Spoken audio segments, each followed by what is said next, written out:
ये कहानी शुरू होती है अमोरी हाई स्कूल में, जहाँ सभी डिलिंक्वेंट्स और क्रिमिनल्स होते हैं। वहाँ सबसे स्ट्रॉन्गेस्ट रूल करता है और कमजोरों को कचड़े के जैसा ट्रीट किया जाता है, जैसे रोकुडो के साथ होता है, जो इस कहानी में आगे चलकर बहुत सारी लड़कियां पटा लेता है, जो उसके हैंडसम लुक्स को देखकर फिदा हो जाती है।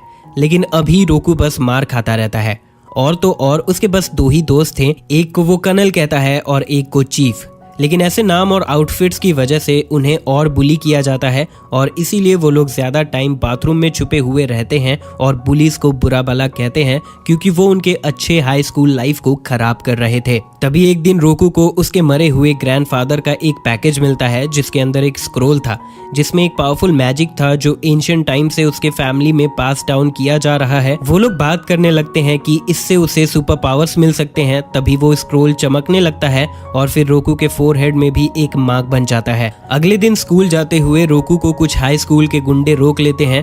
रोकू उन्हें दूर रहने कहता है, नहीं तो वो अपने नए पावर्स का यूज करेगा, लेकिन वो ही मार खा जाता है। तभी एक फीमेल डिलिंक्वेंट रोकू को माफ करने के लिए कहती है। स्कूल में रोकू फिर इनुमा से बुली होता है, जो ऐसा रोज ही करता है। तभी सुबाकी उसकी जीएफ कर्नल और चीफ को बुली करने के लिए कहती है, रोकू को छोड़कर।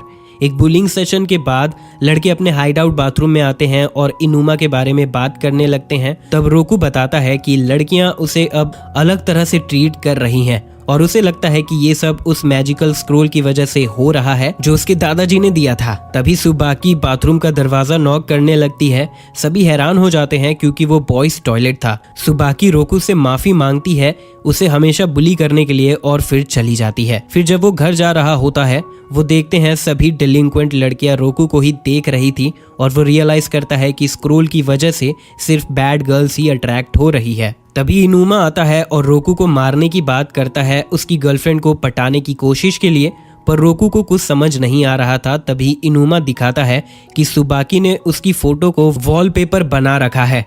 रोकू घबराकर भागने लगता है, लेकिन एक ब्लॉन्ड हेयर डेलिंक्वेंट लड़की से टकरा जाता है, जिसने अभी अभी पूरे गैंग को अकेले मारकर हराया था। वो अपने खून से भरे हाथ रोकू पर रखती है और उसे भी रोकू से प्यार हो गया था। अगले दिन रोकू देखता है कि वो लड़की उसके क्लास को ज्वाइन कर चुकी है और उसके बगल में ही बैठी है। वो खुद को राना इंट्रोड्यूस करती है और वहीं पीछे कर्नल मार खा रहा था, लेकिन जब वो बुली रोकू को मारता है, राना टेबल उठाकर उस पर ही अटैक कर देती है। उसका ऐसा स्ट्रेंथ देखकर स्कूल के बाद रोकू भाग जाता है, लेकिन फिर वो राना से ही मिल जाता है। तब वो देखता है कि राना सच में सुंदर है। अब क्योंकि उसके मैजिक की वजह से वो उससे अट्रैक्ट हो चुकी थी, रोकू कहता है वो उसे डेलिंक्वेंट से बचाएगा, जो भी उससे बदला लेने आएंगे। तभी राना कहती है अगर उसे अच्छा लगता है तो वो सभी डेलिंक्वेंट्स को खत्म कर देगी। अगले दिन रोकू को बहुत सारी डेलिंक्वेंट लड़कियां घेर लेती हैं, उसका हाथ पकड़ने लगती है, उससे चिपकने लगती है। ये देखकर राना बहुत गुस्सा हो जाती है और सभी को डराकर भगा देती है। रोकू उससे प्रॉमिस करवाता है कि वो अब किसी से फाइट ना करे और राना मान जाती है, जिससे रोकू थोड़ा सा खुश हो जाता है। पर बाद में एक क्लास में रोकू राना को रफ हालत में देखता है और उसे पता चलता है कि उस पे किसी गैंग ने अटैक कर दिया था बदला लेने के लिए, और राना को भी पता नहीं था वो कौन थे। ये वो लोग भी नहीं थे जिन्हें उसने पिछले दिन मारा था। रोकू को बुरा लगता है कि उसके प्रॉमिस की वजह से राना मार खा गई। इस पर राना कहती है कि उनके पंचेस गेमर से भी ज्यादा कमजोर थे। तब रोकू रियलाइज करता है कि राना जैसी क्यूट लड़की बहुत मैनली है, और इससे रोकू डिसाइड करता है कि वो अपने बुलीज का सामना करेगा। फिर वो अपने जिम क्लोथ्स पहन लेता है, जिसके बाद वो इनुमा को फाइट के लिए चैलेंज करता है। इनुमा कहता है उसे अपने लिए एक्स्ट्रा चड्डी लानी चाहिए थी, क्योंकि वो पैंट गीली करने वाला है। लेकिन रोकू फाइट करता है और इनुमा के स्ट्रॉन्ग पंचेस को झेलता है। इनुमा गुस्सा हो जाता है और रोकू पर और भी पंचेस करने लगता है, पर रोकू वो सब कुछ झेल ले रहा था और उसके दोस्त रोने लगते हैं कि वो कमजोर है और मदद नहीं कर पा रहे हैं और मजबूर होकर उसे मार खाता हुआ देख रहे हैं। रोकू अब भी खड़ा था, उसे राना का चेहरा याद आता है और विस्पर करता है कि राना उसे बचा ले। तभी वहां राना आती है और एक ही पंच से फाइट को खत्म कर देती है। रोकू हॉस्पिटल जाने से मना करता है कि वो ठीक है, पर घर जाते हुए वो रोने लगता है कि मैं इतना कमजोर क्यों हूँ, एक लड़की को मुझे बचाना पड़ा, काश मैं और भी स्ट्रांग हो जाऊं। वहीं इनुमा हॉस्पिटल में था और वो रोकू के स्ट्रेंथ से बहुत इम्प्रेस था। अगले दिन स्कूल के बाद रोकू देखता है कि इनुमा उसका वेट कर रहा है। फिर वो साथ में रैमन खाने के लिए जाते हैं। कर्नल और चीफ उन पर नजर रख रहे थे। खाने के बाद रोकू पूछता है वो उसके साथ बाहर क्यों आया। इनुमा बताता है वो बस एक दोस्त के साथ खाना चाहता था। रोकू हैरान हो जाता है। इनुमा बताता है कि ओसनाडा स्कूल का टॉप और स्ट्रॉन्गेस्ट डेलिंक्वेंट रोकू से फाइट करना चाहता है। रोकू जानता था कि अब वो पीछे नहीं हट सकता है, उसे फाइट करना ही पड़ेगा और एक रियल मैन अपने प्रॉब्लम्स का डटकर सामना करता है। रोकू के मोटिवेशन को देखकर उसके दोस्त भी मोटिवेट हो जाते हैं और उसके साथ वॉर करने के लिए तैयार थे। इनुमा भी रोकू की हेल्प करने के लिए तैयार था। अगले दिन एक छोटी लड़की रोकू को ढूंढते हुए क्लास में आती है। रोकू बहुत कंफ्यूज हो जाता है। फिर उसे पता चलता है कि यही ओसनाडा है, टॉप डिलिंक्वेंट, जो उससे फाइट करना चाह रही थी। जब रोकू के पावर्स एक्टिवेट हो जाते हैं, उसका ओसनाडा पर कोई असर नहीं होता। ओसनाडा कहती है वो रोकू को खत्म कर देगी। राना वहां आ जाती है पर रोकू उसे फाइट करने के लिए रोक देता है। ओसनाडा गुस्सा हो जाती है और रोकू को पंच मारती है पर वो कोई पंच नहीं लगता। ओसनाडा कंफ्यूज हो जाती है और कर्नल पर पंच टेस्ट करती है जो मार खाकर दीवार में टकरा जाता है। ओसनाडा देखती है कि वो रोकू को हिट नहीं कर पा रही है और उसके साथ बातचीत करने का डिसाइड करती है। वो एक सुनसान बिल्डिंग में जाते हैं। रोकू को लगता है उसका मर्डर होने वाला है। फिर वो ओसनाडा के रूम में जाते हैं जो क्यूट और पिंक था। ओसनाडा बताती है उसे क्यूट थिंग्स पसंद है और वो जब चाहे उसके साथ हैंग आउट करने आ सकता है। पर जितना वो रोकू को देख रही थी वो उतना कंफ्यूज होते जा रही थी क्योंकि उसने ऐसा कभी फील नहीं किया था। रोकू समझ जाता है कि ये उसका मैजिक है और ये उसका पहला प्यार भी है। इससे रोकू को अपना पहला प्यार याद आता है जो एक हार्ट ब्रेक था क्योंकि उसकी प्यारी क्यूट क्रश बड़ी होकर एक डिलिंक्वेंट बन गई और एक बैड बॉय के चक्कर में पड़ गई। वो ओसनाडा को पहले प्यार वाला हार्ट ब्रेक नहीं देना चाहता था। रोकू अपने मैजिक को अंडू करने का रास्ता ढूंढने का सोचता है। रोकू सोचता है अगर ये सिर्फ बैड गर्ल्स पर काम करता है तो एक बैड गर्ल अगर गुड गर्ल बन जाती है तो शायद मैजिक खत्म हो जाएगा, जैसे ये सुबाकी के साथ हुआ था जो पहले उससे ऑब्सेस थी पर अब वो नॉर्मल हो गई है जब उसने बुली करना बंद कर दिया। इतना सोचने के बाद वो ओसनाडा को स्कूल जाने के लिए मना लेता है कि ऐसे में वो सुधर जाएगी और मैजिक का असर खत्म हो जाएगा। अब क्योंकि ओसनाडा को सेम ग्रेड रिपीट करना होगा, वो रोकू के ही क्लास में हो जाती है। क्लास में वो बस डूडल्स बनाती है और जो भी देखता है उसे मारने की धमकी देती है। रोकू अपने प्लान्स को आगे बढ़ाने लगता है और सजेस्ट करता है कि नेक्स्ट क्लास प्रोजेक्ट के लिए सभी को फ्लावर प्लांट करने चाहिए। कोई भी डिलिंक्वेंट स्टूडेंट उसके साथ एग्री नहीं करते पर ओसनाडा सब पर गुस्सा करती है और सभी एग्री कर जाते हैं। प्रोजेक्ट शुरू होता है और क्लास रिप्रेजेंटेटिव देखती है कि सभी स्टूडेंट्स गार्डनिंग एंजॉय कर रहे हैं और सभी नोट्स भी बना रहे थे और ऐसे ही सभी स्टूडेंट्स फ्लावर के ग्रोथ को भी देखकर खुश थे और नोट शेयर कर रहे थे एक दूसरे की हेल्प करने के लिए। वहीं कुरोकाता, ओसनाडा का दोस्त, उसे मनाता है कि वो फिर से डेलिंक्वेंट बन जाए ताकि वो एक पावरफुल गैंग ओनिशिमा गैंग को ज्वाइन कर सके। पर ओसनाडा मना कर देती है कि उसे अपने फ्लावर के ग्रोथ का रिपोर्ट बनाना है। स्कूल के बाद वो प्लांट्स के ग्रोथ को देखने आती है और देखती है कि वो सब डिस्ट्रॉय कर दिए गए हैं। ओसनाडा बहुत गुस्सा हो जाती है और ओसनाडा उन स्टूडेंट्स को मारती है पर ये सब छुपकर कुरोकाता ने करवाया था। रोकू वहां आने में लेट कर देता है और तब तक ओसनाडा ने सभी को हरा दिया था और अब क्योंकि वो डेलिंक्वेंट बन चुकी थी उसके फीलिंग्स और भी स्ट्रॉन्ग हो जाते हैं और वो रोकू से लव कन्फेस करती है।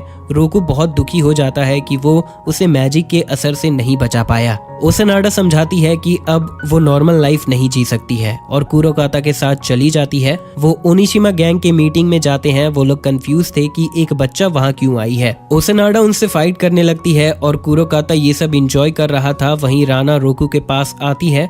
रोकू बहुत दुखी था कि ओसनाडा जैसी लड़की तुरंत कैसे बदल गई।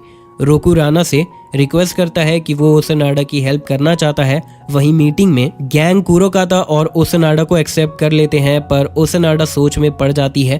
तभी वहां रोकू आता है और फ्लावर्स के ग्रोथ का रिपोर्ट पढ़ने लगता है और राना सभी को मारने लगती है जो रोकू को मारने आ रहे थे। राना बहुत बिजी थी और तभी कुरोकाता छुपकर रोकू पर अटैक कर देता है। रोकू खड़ा ही रहता है और रिपोर्ट पढ़ना बंद नहीं करता। ओसनाडा उसे चले जाने के लिए रिक्वेस्ट कर रही थी। कुरोकाता भी इम्प्रेस हो चुका था कि रोकू इतने पंचेस के बाद भी गिव अप नहीं कर रहा है। बाहर बारिश रुक जाती है और रोकू ओसनाडा के पास जाता है रिपोर्ट बताते हुए। रोकू कहता है कि वो ब्लूम करने से पहले डिस्ट्रॉय हो गए थे, लेकिन बात ये है कि वो इतने दिन तक जिंदा कैसे रह गए, वो भी डिलिंक्वेंट से घिरे हुए होने के बाद भी। उसी तरह ओसनाडा भी डिलिंक्वेंट्स के बीच ब्लूम कर सकती है। रोकू जानता था कि अंदर से वो एक अच्छी इंसान है। ओनिशिमा गैंग का रीइंफोर्समेंट आ जाता है। इनुमा भी बैकअप लेके आ जाता है ताकि रोकू और अदर्स एस्केप कर सके। ओसेनाडा कुरोकाता को भी चलने कहती है, पर वो रुकने का डिसाइड करता है क्योंकि वो समझ चुका था कि ओसेनाडा सच में एक अच्छी इंसान है। रोकू बाकियों के साथ भागता है और कुरोकाता रुककर ओनिशिमा गैंग को रोकता है। रोकू को उसका स्कूटर लाइसेंस मिल जाता है। तब इनुमा उसे अपना पुराना स्कूटर देता है दोस्ती दिखाने के लिए। रोकू उसे मना करता है क्योंकि वो बहुत ही डिलिंक्वेंट वाला लग रहा था, पर फिर रोकू को बुरा लगने लगता है कि इनुमा बस दोस्ती बढ़ाना चाहता है और एक्सेप्ट कर लेता है। वो स्कूटर चलाने लगता है, तब एक फीमेल कॉप उसका पीछा करने लगती है, उसे एक डिलिंक्वेंट समझकर। वो रोकू की गाड़ी पर मारने लगती है क्योंकि वो सभी डिलिंक्वेंट को खत्म करना चाहती थी। तभी रोकू के पावर्स एक्टिवेट हो जाते हैं और वो रोकू को एज अ प्रिंस चार्मिंग देखने लगती है। रोकू एस्केप कर जाता है, पर उसका वॉलेट वहीं गिर जाता है। अगले दिन एक लड़की अजामी उससे मिलने आती है, उसे वॉलेट वापस देने के लिए। रोकू उसे प्रिंस की तरह दिखता है। उसे रोकू एक डिलिंक्वेंट लग रहा था जिनसे वो नफरत करती थी। तभी वहाँ इनुमा रोकू का स्कूटर लेकर आता है, जिससे वो डिलिंक्वेंट का लीडर लगता है। अजामी रोने लगती है कि रोकू को ऐसा स्कूटर नहीं चलाना चाहिए, बल्कि उसे राइड करना चाहिए। मेरा मतलब उसके स्कूटर को राइड करना चाहिए उसके साथ। फिर थोड़ी देर बाद वो अपना स्कूटर लेकर आती है और रोकू को साथ में चलने कहती है। रोकू मान जाता है क्योंकि उसे बुरा लग रहा था कि उसने एक लड़की को रुला दिया। अजामी की गाड़ी आगे नहीं बढ़ रही थी क्योंकि राना उसे पीछे से पकड़े हुई थी, लेकिन रोकू के मनाने के बाद वो छोड़ देती है। थोड़ी देर बाद रोकू रिग्रेट करने लगता है क्योंकि अजामी बहुत स्पीड ड्राइव करने लगती है और रोकू समझ जाता है कि ये एक बैड गर्ल है और इसीलिए रोकू का मैजिक इस पर असर कर गया। घर वापस आते हुए रोकू ब्लू से मिलता है, जो ओनिशिमा गैंग के 5 लीडर्स में से एक था, जो उसे फोटो दिखाते हुए पूछता है कि क्या वो इस लड़की को जानता है जो कॉप बनकर बाइकर गैंग मेंबर पर अटैक करती है। रोकू उसे पहचान लेता है कि ये तो अजामी है और कह देता है कि वो कुछ भी नहीं जानता। वो सोचने लगता है कि अजामी डिलिंक्वेंट से नफरत करती है, तो वो ऐसा कैसे कर सकती है। इसके बाद रोकू उसकी हेल्प करने का डिसाइड करता है और अपने दोस्तों को बुलाता है लेट नाइट मीटिंग के लिए। इनुमा बताता है कि ओनिशिमा गैंग बहुत खतरनाक है, लेकिन रोकू मर्दानगी के बारे में स्पीच देने लगता है और अब वो थक चुका है। वीक होकर वो अपने दोस्तों के लिए भी कुछ नहीं कर पाता है। कर्नल और चीफ बहुत मोटिवेट हो जाते हैं, लेकिन इनुमा नॉर्मल ही था। फिर वो अजामी को ढूंढने के लिए चले जाते हैं, इससे पहले कि ओनिशिमा गैंग उसे पकड़ ले। वहीं अजामी सड़कों पर गाड़ी चला रही थी और उस पुलिस ऑफिसर के बारे में सोचने लगती है जिसने उसे एक बार बचाया था, और इसीलिए वो एक कॉप बनना चाहती है। लेकिन ब्लू की वजह से उस कॉप हीरो का एक्सीडेंट हो गया, जिसकी वजह से अब वो कभी बाइक नहीं चला सकता है। और उस दिन के बाद से अजामी ने सभी बाइकर गैंग्स को खत्म करके अपना बदला लेना शुरू कर दिया। उस रात अजामी ब्लू से मिल जाती है। वो बदला लेने के लिए पागल हो जाती है और ब्लू उसे जाल में फंसा लेता है, जहां अजामी पूरे बाइकर गैंग के आगे खड़ी हो जाती है। तभी वहां रोकू और उसके दोस्त आ जाते हैं और अजामी के साथ खड़े हो जाते हैं। फिर ब्लू उन्हें एक टैग गेम के लिए चैलेंज करता है। रोकू को उसे पकड़कर रहना होगा और उसके टीममेट्स उसे पकड़ेंगे और उसके गिरने से पहले उसे टैग करना होगा, जो ब्लू के खतरनाक ड्राइविंग की वजह से इम्पॉसिबल था। जितना मरने के सिचुएशन में वो आता है, उसके लिए थ्रिल और बढ़ जाता है। अजामी ब्लू के साथ कैचअप किए हुए थी और उसके बाकी दोस्त गैंग मेंबर्स को अजामी के पास जाने से रोक रहे थे। बाइकर गैंग के सामने आने पर इनुमा समझ चुका था कि उसे अपने प्यारी बाइक को गुड बाय करना होगा। इनुमा अपने बाइक को गिरा देता है ताकि गैंग मेंबर्स क्रैश कर जाएं। इससे उन्हें थोड़ा सा टाइम मिल जाता है और भी बाइकर्स आने लगते हैं। चीफ और इनुमा खड़े होकर फाइट करने का डिसाइड करते हैं ताकि उन्हें उलझाए रख सके। तभी वहाँ राना आ जाती है, जो बहुत गुस्सा थी और सभी बाइकर्स को बड़े आसानी से मारने लगती है। राना रोकू को बचाने जाना चाह रही थी, पर इनुमा और चीफ उसे रोकते हैं कि नहीं, रोकू को ये अपने स्ट्रेंथ पर करने दो, वो यही चाहता है। राना मान जाती है और वहीं बैठकर रोकू के वापस आने का वेट करने लगती है, क्योंकि राना को उस पर पूरा भरोसा था और वो उससे प्यार भी करती है। वहीं अजामी ब्लू का पीछा कर रही थी और ब्लू के स्पीड के साथ कीप अप भी कर रही थी। जब ब्लू अजामी के डेमोनिक आइज को देखता है, तब वो समझ जाता है कि वो मरने से नहीं डरती है, बिल्कुल उसकी तरह। और तब अजामी कहती है कि वो उसे रोकने के लिए कुछ भी करने को तैयार है, भले ही उसे मरना पड़े, और उस पुलिस ऑफिसर का बदला लेगी। तब ब्लू को याद आता है कि वो अजामी से पहले भी मिल चुका है और पास्ट याद करने लगता है। असल में ब्लू और वो ऑफिसर अच्छे दोस्त हुआ करते थे और उसे ब्लू को चेस करते हुए मजा आता था। लेकिन एक दिन जब ब्लू बहुत स्पीड में राइड कर रहा था, वो आज़ामी से टकराने वाला था, लेकिन उस ऑफिसर ने ब्लू और आज़ामी को बचा लिया और खुद को सैक्रिफाइस कर दिया। वो कॉप बच तो गया लेकिन फिर कभी बाइक नहीं चला सकता था। तभी ब्लू एक टर्निंग के पास आ जाता है और स्पीड बढ़ा देता है। रोकू गिर जाता है। ब्लू को लगने लगता है कि वो जीत गया। फिर वो देखता है कि आज़ामी ने रोकू को पकड़ लिया है और वो जीत गई है। रोकू वापस आ जाता है और अपने दोस्तों को देखता है और वो सेलिब्रेट करते हैं। ब्लू कहता है कि वो अपने गैंग का लीडरशिप आज़ामी को देता है क्योंकि उसने प्रॉमिस किया था कि जो भी उसे हराएगा वो नया लीडर बन जाएगा। जाने से पहले आज़ामी उससे एक फेवर करने को कहती है और अगले दिन वो उस ऑफिसर से मिलने जाते हैं जिससे एक्सीडेंट के बाद वो कभी नहीं मिले थे, जो उन्हें देखकर बहुत खुश हो जाता है। वो ब्लू से पूछता है क्या वो अब भी स्पीड बाइक चलाता है। ब्लू रोने लगता है और अपनी गलती के लिए माफी मांगता है। एक दिन दो लड़कियां रोकू के स्कूल जाने का डिसाइड करती है क्योंकि उन्हें पता चलता है कि उसके स्कूल में एक बहुत ही हैंडसम लड़का है। उन्हें रोकू से पहले नजर में ही प्यार हो जाता है। तभी वहाँ बहुत सी लड़कियां आ जाती है और वो लोग फाइट करने लगते हैं रोकू का बैग कैरी करने के लिए। आज़ामी भी आती है और कहती है वो रोकू की पर्सनल ड्राइवर है और राना भी गुस्सा करते हुए आ जाती है और वो लड़कियां डरकर भाग जाती है।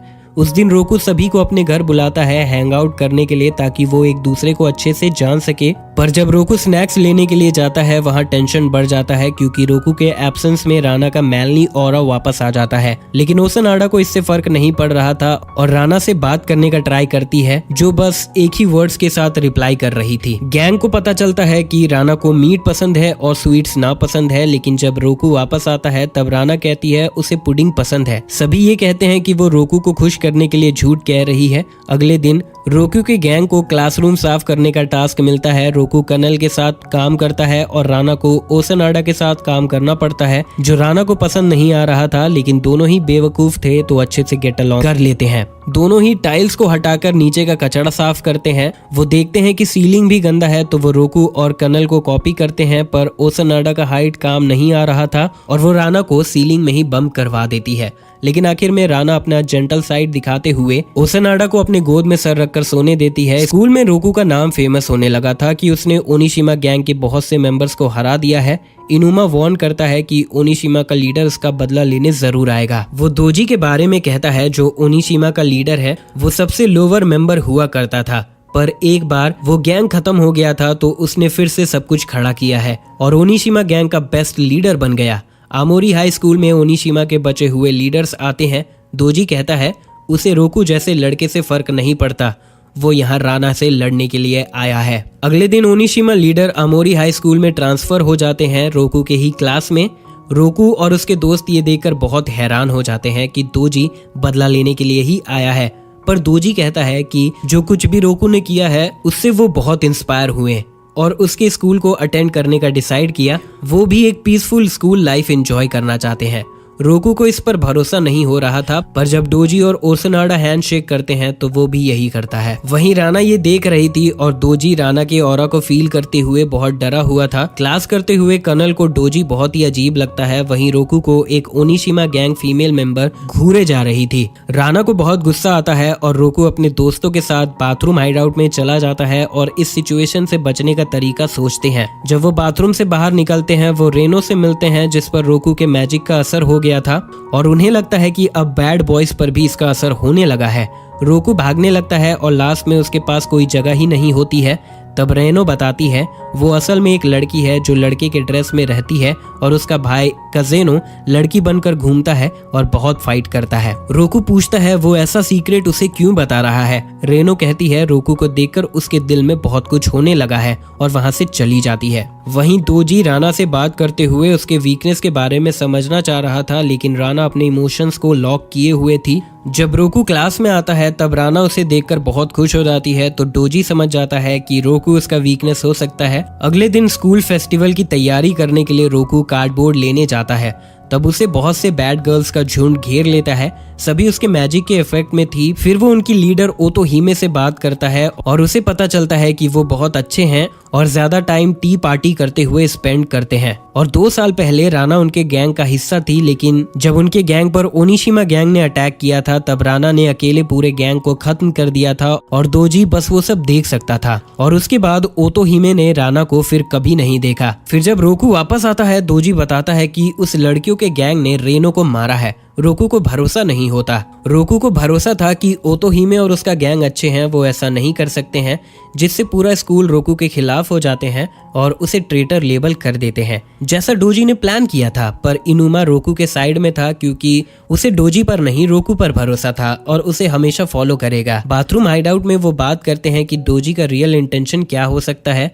वहीं चीफ और कर्नल इस बात को चेक कर रहे थे कि ओतोहिमे और उसका गैंग सच में अच्छे हैं या नहीं। वो उनका दिन भर पीछा करते हैं और फिर उन्हें पता चलता है कि रेनो और उसका भाई सभी पर अटैक कर रहे हैं, ओतोहिमे का गैंग मेंबर होने का नाटक करके। वहीं दोजी राना को मना रहा था कि अगर वो चाहती है रोकू सेफ रहे और कोई उसके खिलाफ ना हो तो उसे ओतोहिमे गैंग को खत्म करके ओनिशिमा गैंग को ज्वाइन करना होगा। राना बहुत गुस्सा हो जाती है और दोजी पर अटैक कर देती है कि रोकू को कुछ नहीं होना चाहिए। दोजी कहता है अगर वो रोकू से सच में प्यार करती है तो उसे रोकू को छोड़ देना चाहिए क्योंकि सारी प्रॉब्लम की जड़ वही है। ऐसे करके वो राना के इमोशनल बैरियर को तोड़ देता है और राना को ज्वाइन करने के लिए मना लेता है। वहीं रोकू और इनुमा ये समझ जाते हैं कि दोजी राना को रोकू से अलग करना चाहता है। रोकू भागते हुए क्लास में आता है, लेकिन वो पहुंचने में लेट कर देता है। तभी दोजी चिल्लाकर अनाउंस करता है कि रोकू हार गया और मैं जीत गया, और अगर वो राना को बचाना चाहता है तो वो रोकू को दुख पहुंचाने में जरा भी नहीं हिचकिचाएगा। अगले दिन रोकू और उसके दोस्त राना को बचाने के लिए आ जाते हैं। दोजी बताता है कि उसे रूफ टॉप तक आने के लिए उसके टॉप फाइटर्स को हराना होगा। रोकू डरता नहीं है और कहता है वो राना को बचाने के लिए कुछ भी करेगा, जो बाकियों को मैरिज प्रपोजल लगता है। रोकू के लिए रूफ टॉप पहुंचना बहुत मुश्किल था क्योंकि वहां बहुत से स्टूडेंट्स और ओनिशिमा मेंबर्स आ जाते हैं। तभी वहां अजामी भी आ जाती है। सभी उसके बाइक पर चढ़ जाते हैं और वो सभी स्कूल के अंदर चले जाते हैं। फिर उन्हें रोकने हांडो आ जाता है, जो ओनिशिमा का सबसे पावरफुल मेंबर था, जो आसानी से अजामी के बाइक को रोक देता है। फिर ओसनाडा हांडो से फाइट करती है और बाकी सभी आगे बढ़ जाते हैं। वहीं रूफ टॉप पर ओतोहिमे को राना से फाइट करने के लिए कहा जाता है ताकि दोजी राना को ओनिशिमा का किलिंग मशीन बना सके। वहीं ओसनाडा और हांडो फाइट कर रहे थे। हांडो बताता है कि दोजी से मिलने से पहले लोग उसे स्टूपिड होने के लिए बुली करते थे और सिर्फ उसका स्ट्रेंथ ही उसका प्लस पॉइंट था, लेकिन डोजी से मिलने के बाद उसे सभी रिस्पेक्ट करने लगे, उसके दोस्त बने और फिर उसे कभी बुली नहीं किया गया। ओसनाडा कहती है कि वो ये समझ सकती है क्योंकि उसके साथ भी ऐसा ही था, लेकिन नए दोस्त बनाने के बाद उसे समझ आया कि डिलिंक्वेंट होना वर्थलेस है और ट्रू स्ट्रेंथ अंदर से आता है। हांडो उसे पकड़कर दूर फेंक देता है, लेकिन ओसनाडा तुरंत वापस आ जाती है और उसके फेस पर किक मारती है। लेकिन फिर ओसनाडा डिसाइड करती है कि वो ट्रू स्ट्रेंथ बैटल करेगी। वो हांडो को पेट में फुल फोर्स से पंच मारने देती है, जिससे ओसनाडा को कुछ भी नहीं होता। पर जब वो हांडो को पंच मारती है, हांडो गिर जाता है। हांडो दुखी हो जाता है। तब ओसनाडा उसे समझाती है कि सिर्फ स्ट्रेंथ ही सब कुछ नहीं होता, जो उसे समझ आ जाएगा। उधर बॉयज को आकाई रोकता है, ओनिशिमा गैंग का नंबर 2। इनुमा उससे फाइट करता है लेकिन तुरंत मार खा के गिर जाता है। चीफ और कर्नल भी मार खा जाते हैं। आकाई चीफ के एक उंगली को भी तोड़ देता है। आकाई बताता है कि दोजी ने रोकू को मारने से मना किया है, नहीं तो राना को बुरा लगेगा। इसीलिए आकाई उसके दोस्तों को मारते हुए उसे सफर करवाता है। वो उनके और भी फिंगर तोड़ने लगता है। आकाई कहता है ये रोकू ने खुद चुना है क्योंकि उसने दोजी के वार्निंग को इग्नोर कर दिया और वीक होते हुए भी राना को बचाने आ गया। इनुमा याद करने लगता है कि उसका भी एक गैंग हुआ करता था, लेकिन सभी ने उसे बिट्रे कर दिया। फिर वो रोकू से मिला, जिसके दोस्त वीक होने के बाद भी हमेशा उसका साथ देते थे। तो उसे रियलाइज हुआ कि सच्चे दोस्त एग्जिस्ट करते हैं और उनके लिए फाइट करना वर्थ होता है। तभी चीफ आकाई के फेस पर पंच मारता है। कर्नल और चीफ कहते हैं भले ही हम वीक हैं लेकिन हम पीछे हटने वाले नहीं हैं।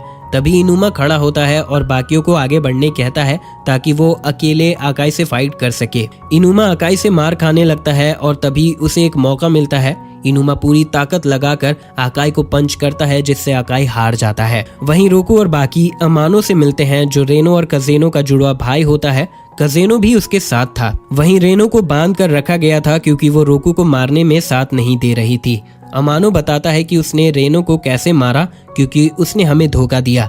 रोकू को रियलाइज होता है कि रेनो असल में अच्छी लड़की है और सिर्फ अमानो की वजह से उसे गैंग में होना पड़ा था। रोकू गुस्सा था कि अमानो अच्छा भाई नहीं है, उसकी वजह से रेनो सफर करती है। अमानो को ये कॉम्प्लीमेंट लगता है और कजेनो को रोकू से डील करने कहता है और खुद चीफ और कर्नल से फाइट करता है। तभी कजेनो रोकू को पकड़ लेता है और उसके गाल पर किस करता है। ये देखकर सभी हैरान हो जाते हैं। कजेनो असल में रेनो थी जो कजेनो के मदद से फ्री हो गई थी ताकि वो रोकू की हेल्प कर सके। वो रोकू को थैंक्स करती है और चीफ और कर्नल के साथ रुककर अमानो से फाइट करती है। रूफ टॉप तक बढ़ते हुए रोकू देखता है हॉलवे में सभी स्टूडेंट हारे पड़े हुए हैं। तभी उसे याशिया एक डार्क रूम में ले जाती है, ओनिशिमा गैंग की सबसे स्ट्रॉन्गेस्ट मेंबर दोजी के बाद, जो कहती है कि उसे रोकू जैसे स्ट्रॉन्ग मर्द पसंद है और उन्हें मार खाते हुए देखना भी उसे अच्छा लगता है। तभी याशिया रोकू को ढेर सारे कोड़े मारने लगती है और फिर उसे सहलाने लगती है क्योंकि वो उससे प्यार करती थी, लेकिन फिर उसे मारने लगती है। तभी रोकू जोर जोर से अपने हाथ घुमाने लगता है जिससे याशिया रुक जाती है। रोकू समझ जाता है क्योंकि वो उसके मैजिक के इफेक्ट में है और उसे स्ट्रॉन्ग मैन पसंद है, तो रोकू उसे स्ट्रॉन्ग लग रहा होगा जितना वो है उससे ज्यादा। इसका फायदा उठाकर रोकू याशिया को डराते हुए गिव अप करने कहता है। तभी याशिया विंडो से बाहर गिरने वाली थी लेकिन रोकू उसे बचा लेता है। याशिया को लगता है कि रोकू बहुत स्ट्रॉन्ग है, वो अपने दुश्मनों को भी बचाता है जिससे उसका प्यार और बढ़ जाता है, जिससे रोकू उसे और भी ज्यादा स्ट्रॉन्ग लगने लगता है और याशिया प्यार में बेहोश हो जाती है। फाइनली रोकू रूफ टॉप तक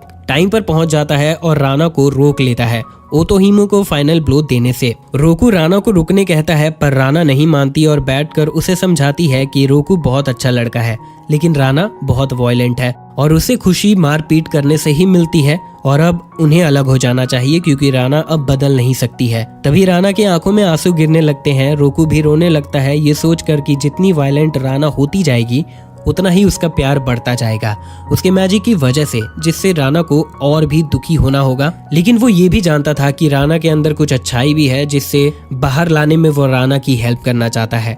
राना उसके साथ डिसएग्री करती है कि उसे सिर्फ रोकू से मतलब है। रोकू के दोस्तों के साथ हैंग आउट करते हुए भी ये बदला नहीं है। फिर वो खड़ी होती है और दोजी के साथ जाने लगती है।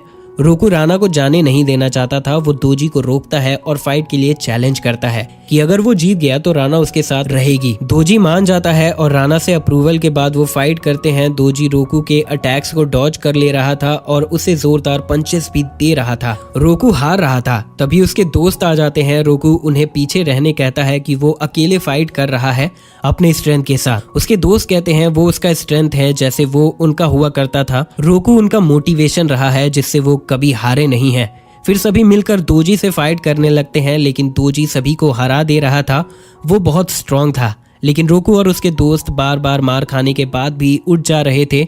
दोजी बहुत घबरा जाता है कि आखिर वो लोग इतना हिम्मत कहां से ला रहे हैं। फिर दोजी को अपना पास्ट याद आता है, उसे भी बुली किया जाता था और बचने के लिए उसने अपने आप को पावरफुल लोगों से घेर लिया ओनिशिमा गैंग को ज्वाइन करके ताकि उसे कोई भी बुली ना कर सके। लेकिन जब राना ने ओनिशिमा गैंग को खत्म कर दिया, दोजी को पहली नजर में ही उससे प्यार हो गया था और वो समझ गया था कि अगर राना उसके साइड रहेगी तो उसे कोई भी हर्ट नहीं कर पाएगा। लेकिन रोकू से फाइट करते हुए वो समझ गया था कि रोकू वीक है लेकिन उसके अंदर हिम्मत है जो वो दूसरों के अंदर भी भर देता है, इसीलिए सब उसके साथ हैं। दोजी रोकू से डरने लगता है। तभी राना दोजी के आगे खड़ी हो जाती है। राना कहती है कि वो बहुत वॉयलेंट है और उसे सिर्फ रोकू से मतलब है। उसे रोकू के किसी भी दोस्त का नाम याद भी नहीं है, लेकिन राना को ऐसा लगता है कि वो रोकू के साथ रहकर बदल सकती है और उसके साथ हमेशा रहने का प्रॉमिस करती है। कुछ समय बाद रेनो और कजेनो अपने ट्रू सेल्फ में स्कूल अटेंड करने लगते हैं और दोजी ओनिशिमा गैंग को फिर से बनाने लगता है। स्कूल फेस्टिवल भी नॉर्मल होता है। रोकू और उसके क्लासमेट्स प्ले करते हैं। तब पता चलता है कि राना सारे लाइंस भूल चुकी है लेकिन वो सभी दोस्तों के नाम जानती है। वो सभी के नाम कहती है और सभी को थैंक्स करती है।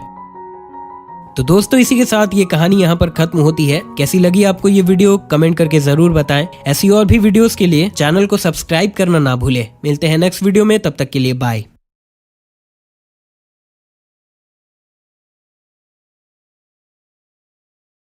खत्म।